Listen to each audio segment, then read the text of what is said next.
It's a boy.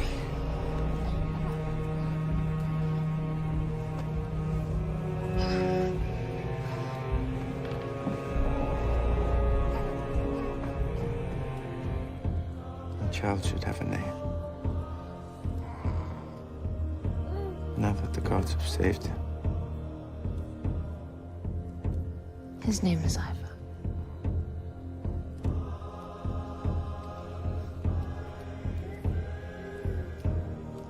Ivar the Boneless.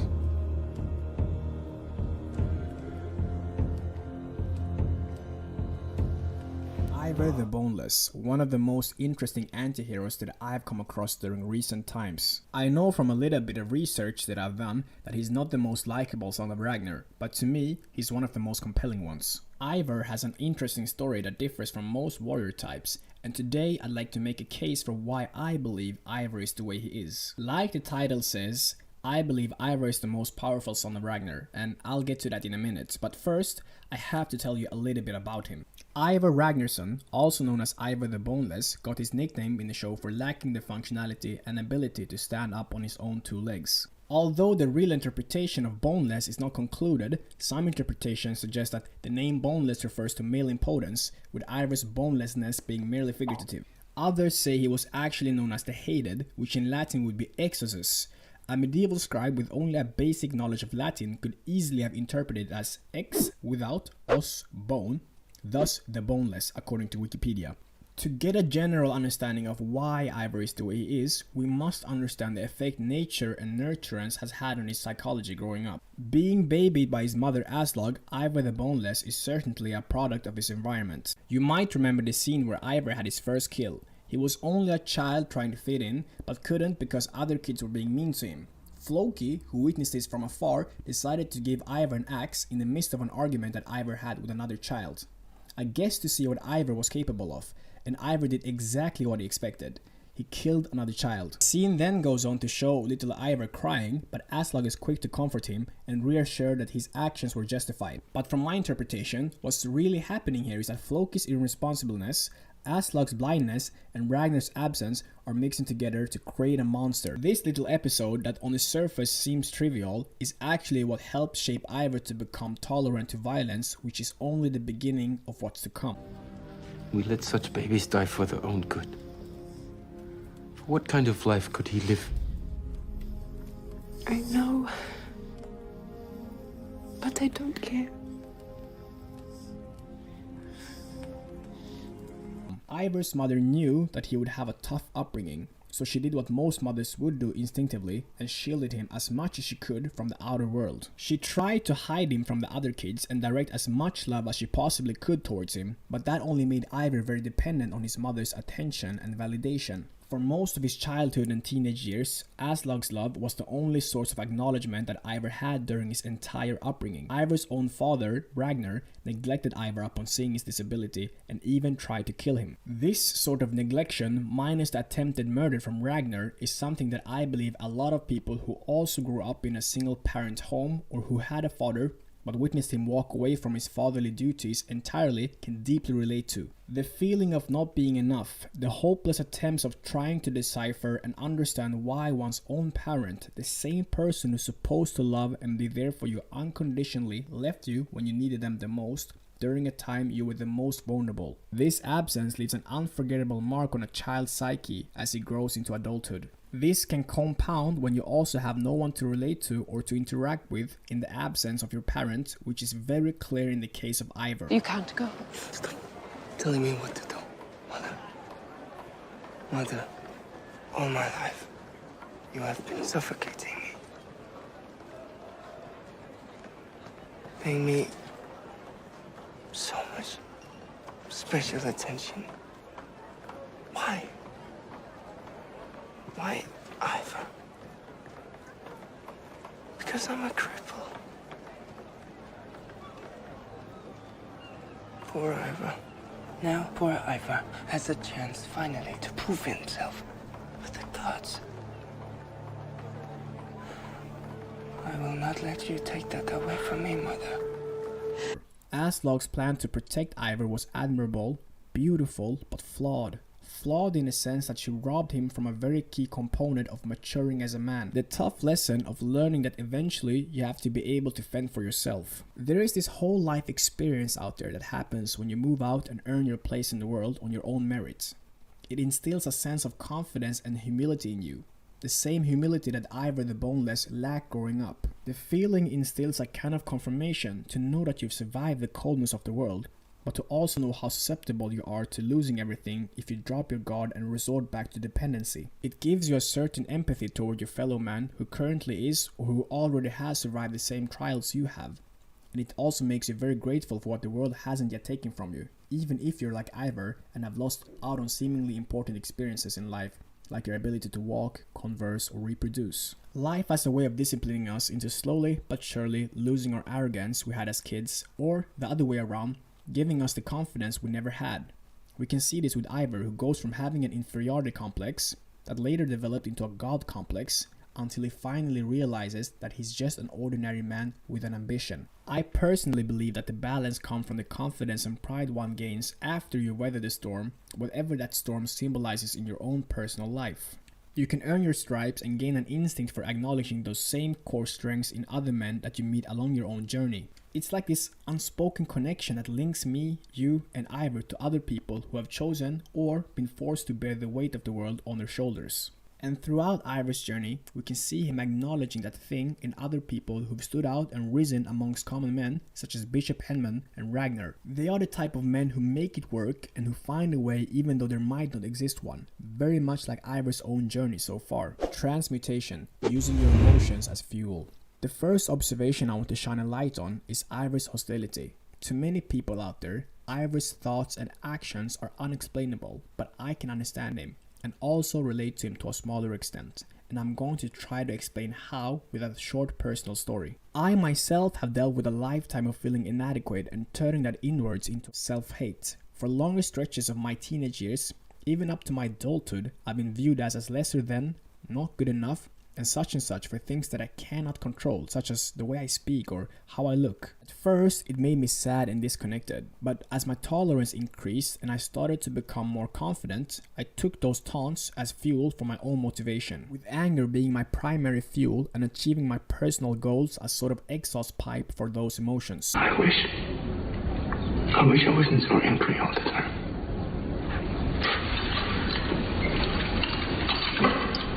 Then you would be nothing. I might have been happy. Happiness is nothing. Use your anger intelligently. And I promise you, my son, that one day the whole world will know and fear Ivar the Boneless.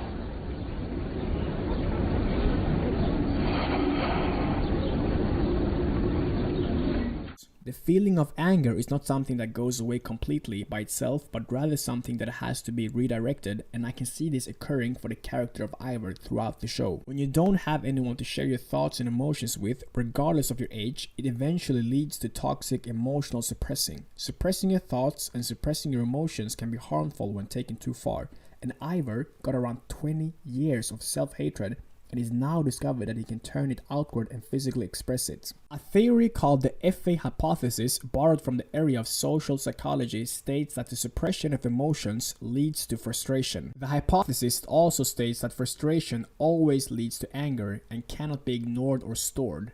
This may help to explain why Ivar is so angry and why he always had a temper that was beyond control at times. The theory states that aggression is the result of blocking or frustrating a person's efforts to attain a goal.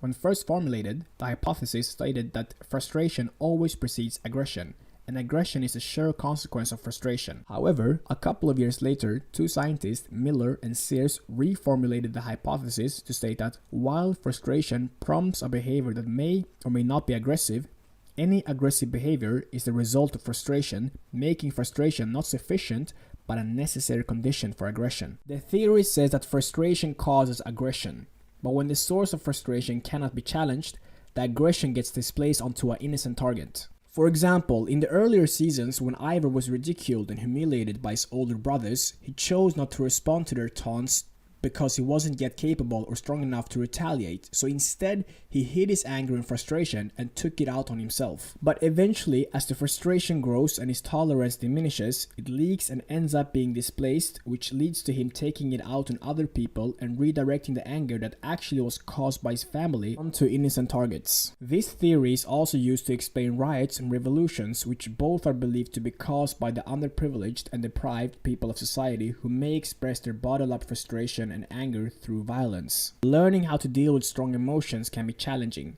Trust me when I say that I speak from my own experiences. I've been fumbling and tumbling back and forth trying to find ways of confronting my own emotions, but the process is never easy. 3 ways that I found to be helpful to me that might be useful to you are: 1. Acknowledging the emotion. Recognizing that you're feeling a particular way is important. You don't have to do this verbally, although I find talking to a trusted friend being one of the best ways to go about it, but as long as you begin with acknowledging the nagging feeling you have internally, that's a start. In some cases, we might feel like we're angry when it's actually more complex than that. For example, we might feel sad, but we're reverting to anger to deal with the feeling just like Ivar does, instead of embracing the true emotion we feel internally. Finding and understanding the core emotion behind how you're feeling can begin with asking yourself, why am I acting this way? Or why am I feeling this emotional reaction? Even the act of beginning with identifying and describing the feeling that you have can have a beneficial effect for your mental health. The second tip that I have that I also use myself is to confront the cause if you're able to. Confront the person or situation that's triggering the emotion with the goal of resolving the problem. If this isn't possible, become an observer to the situation instead and empower yourself in the process. This reminds me of an old quote that I heard when I was a kid. Never argue with an idiot. You will never convince the idiot that you're correct, and bystanders won't be able to tell who's who. Observing is basically taking yourself out of the equation and trying not to take things personally. Look at your situation as if you're not a part of it. Try to calmly understand what the other person's perspective is and what might make them behave in a certain way. Observing is an opportunity to learn about the person rather than taking their actions personally and getting angry or frustrated. If confronting the situation isn't possible, talking to another person about how you're feeling can make the emotion less intense and can have a therapeutic effect on the brain. Third and final tip: owning your own response. In order to understand what you're feeling, reflect on the way you reacted and how you dealt with the situation at hand. Think about what has gotten you to this point and how you can prevent that in the future. If it's unavoidable, such as grief, think about your behavior and how you could have perhaps handled the emotions better. Going back to Ivar, I want to highlight how the environment that Ivar grew up in is important to keep in mind. Being a Viking had a set of expectations, and being a warrior in a warrior society meant that you were supposed to be masculine and physically dominant. Warrior societies did not idolize weak men, let alone men who couldn't even carry themselves on their own 2 feet. It's completely incompatible with their ideology. Life is hard and it hurts people. Some of it is arbitrary, unjust, and malevolent. It's not surprising that that kind of combination can turn people against the very notion of being. But I think that even when that happens, where people had that kind of rough and unfair history like Ivar, that if they reveal to you, you would say, oh, there's no wonder that you turned out that way. The people who turned out that way still know that what they have become isn't right. When Ivar is on that cliff in Wessex in season 4 and screams to Ragnar, "I'm normal," it's a cry for help. It doesn't justify his previous and merciless acts of cruelty, but having no outlet of communication, no one to relate to, being shunned for a physical handicap that he can't control, plus having the reputation and the legacy of his father to live up to, the same father who didn't see him as a worthy successor from the very first day he set his eye upon him, is a lot to process for a young man. No matter how deep and arbitrary one's own suffering is, however much that is caused by the malevolence of others, as well as the tragedy of existence, it still doesn't in any way justify turning away from the good and going towards the evil. And I believe everyone knows that, including Ivar. We all know it implicitly, even if we don't allow ourselves to know it explicitly. And I believe that the person who violates that notion violate themselves and ends up in a position filled with regret and needs to find a different way of dealing with it. This brings us to the first lesson Ivar taught me. Alchemy of self, changing your outlook on life and turning your insecurities into your strengths. Although it took Ivar some time to come to terms with his disability, Ivar finally turned what many people would call a weakness into a strength. How, you might ask? Well, simply by accepting what he can't control and instead influencing the things that are in his own hands. Being disabled was never his own choice, but being weak was. Though there are scenes that indicate that Ivar is quite a skillful warrior, he could never realistically beat any of his brothers in a physical combat. In fact, challenging his brothers in a 1v1 combat would be playing directly into their favor, since they all have two well-functioning legs. Instead, what Ivar does is taking the fight into an area where he can actually fight his opponents equally and even dominate if he puts his mind to it. But the change required a psychological shift, and right now you're probably thinking, huh? So let me explain. The two-dimensional way of turning your weaknesses into strength is to work on your weaker area until you fully mastered it. We've all heard of the athlete who wasn't picked for his high school varsity team, but worked his ass off to prove his doubters wrong and eventually got the last laugh. And that's all good, but what do you do when it's not physically possible or reasonable to improve your weaker areas?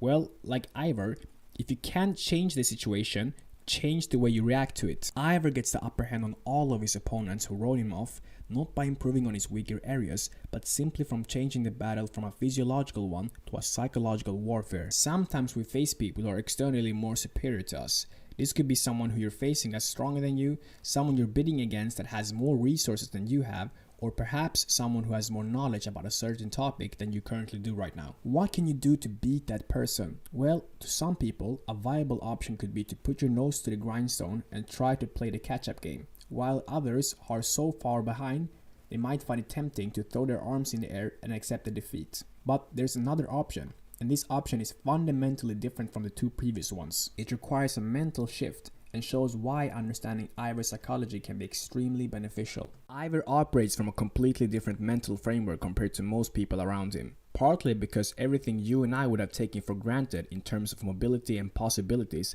is an actual challenge that contains valuable lessons for Ivar. Ivar has been forced to analyze and assess the possibilities of things around him all the time because everyday things aren't everyday things for someone who has to exert maximal effort to get it done. For example, most people might treat the act of walking up some stairs as a mindless activity, whilst for Ivar it becomes a challenge to discover a different way of getting up the stairs without having to exert maximal effort. This is where I believe Ivar's ingenuity and strategical thinking originally grew from. It forced him to rely on his creativity and allowed him to use his brain differently and way more often than, say, his brothers, which gave him an extraordinary insight into understanding what every given action allows for possibilities, also known as affordance in psychological terms. Affordance is what the environment offers the individual to do with someone or something. It's a term that James J. Gibson coined in his book The Sense Considered as Perceptual Systems. Affordance relates well to forming potential actions, creating strategies, and thinking outside of the current confinement. This lends very well to Ivar's prowess out in the battlefield. What I have learned from observing Ivar is that there will always be someone out there who's better than you at something. If you're up against that guy or girl, it can be worth trying to beat that person in their own game, but that usually requires that you use the same rules and methods that they've been using, but more successfully, which isn't always worth it. What Ivar teaches instead is that when you can't beat the odds, change the game. I'm one of the most competitive people that I know. Winning is everything to me in some cases, but I have my limitations and boundaries as well. Ivar reminds me that if you can't beat your opponent in their own game, lure them into playing by the rules that you've set instead. Keep others in suspended terror. Cultivate an air of unpredictability. Even now I have moments where I'm like, wait, what would he actually do in this situation? Usually you know that, right? But that's the great writing of Michael Hurst as well. He keeps it unpredictable and it keeps him very unpredictable. And that's it's always very exciting and fun to sit down and read the new scripts because you never know what's going to happen. But it's a pleasure working with him. Such a learning experience. This lesson is borrowed from a book that I read many years ago called The 48 Laws of Power, which I still highly recommend despite the critiques that it has received over the years. Us human beings are creatures of habits with insatiable need to see familiarity in other people's actions. That's how we find comfort in our day-to-day lives in modern time.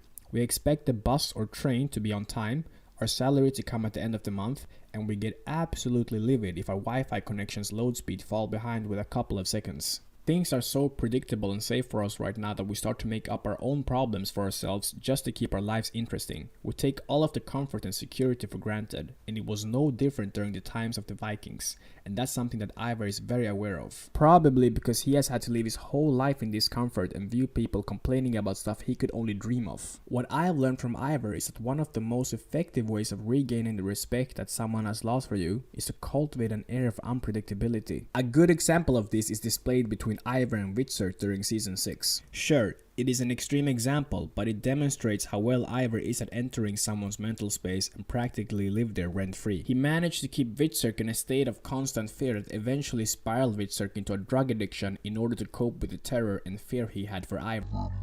Witzer can't even live his life properly without worrying about what Ivar may or may not be thinking about, even when Ivar had largely forgotten about him. Unsettling those around you to keep the initiative on your side is something we can see as a fundamental tactic in the game of chess. Chess contains the concentrated essence of life. First, because to win, you have to be supremely patient and far-seeing. And second, because the game is built on patterns, whole sequences of moves that have been played before and will be played again with slight alterations in any game. In chess, as in real life, your opponent analyzes the patterns you're playing and uses them to try to foresee your moves. But as soon as you make a move that doesn't correlate with your counterpart's expectations of you, their minds tend to go into a haywire. It is a phenomenon and a tactic that the powerful people have been using for centuries. I have learned that scrambling your own patterns in your day-to-day life will cause a stir around you and stimulate interest. If you're a guy who's ever had a crush on a girl who didn't like you back, you've probably experienced that the same girl who didn't like you reacted completely different, almost irrationally, when she later saw you doing better, looking better, or finding someone else. Perhaps in fear of having misjudged you unfairly or missed out on something that she thought she already had figured out. Suddenly, her mind starts to hyper-focus on you, and she's put into a state of fear of what you're going to do next, who you're seeing, or why you're not answering her texts. As you've probably understood by now, this move doesn't have to be limited to fighting in a battlefield. In real life, people will talk about you, ascribe motives and explanations that doesn't necessarily correlate with objective truth, but fit their own narratives. I am frightened of him. Ivar, he's just a cripple. What do you mean he's a cripple? He's the strongest, most violent man I have ever known. In the end, the more unpredictable you appear, the more respect you will garner. In chess, as in real life, when people cannot figure out what you're doing, they're kept in a state of terror, waiting, uncertain, and confused. I'm prepared to believe you. Shut up and listen, idiot. You have many gifts. Anger is a gift. What is in here is a gift. You do not think like other men. You are unpredictable. And that will serve you well. But before I end this analysis, I want to offer a counter-argument to the last lesson regarding unpredictability. Unpredictability can be useful to regain the respect you've lost from others, but it can also work against you sometimes, especially if you're in a subordinate position. Sometimes less is more. Just as it can be good to implement Ivar's mental frameworks in your own life, there's also times when it's better to be predictable and allow people to feel comfortable and settled around you. Too much unpredictability will be seen as a sign of indecisiveness, insecurity, and even an indication of some more serious mental problems, so it's important to try to find a healthy balance. Just like Ivar demonstrated throughout the show, the tactics should be used sparingly and strategically to have any real significant effect. Before I end this video, I would like to ask you for a small favor. If you find this video or breakdown even the slightest enjoyable or educational, I'd be glad if you express it by liking or commenting down below. I work really hard and I put a lot of effort into these videos, so I'd really appreciate if you took the time to subscribe, but only if you actually think these type of videos are engaging. Also, I'm sure I haven't captured the entirety of Ivar's psychological profile, and there's probably a bunch of you who don't agree with my analysis, but that's fine. Whether you disagree with me or not, I'd still like for you to comment your thoughts or phrase your own analysis down below, and let's have a discussion about it. And remember, if you have seen this show already, don't forget to comment what your favorite Ivar moment or quote is. With that being said, if you like this type of videos, be sure to like the video and subscribe. Peace.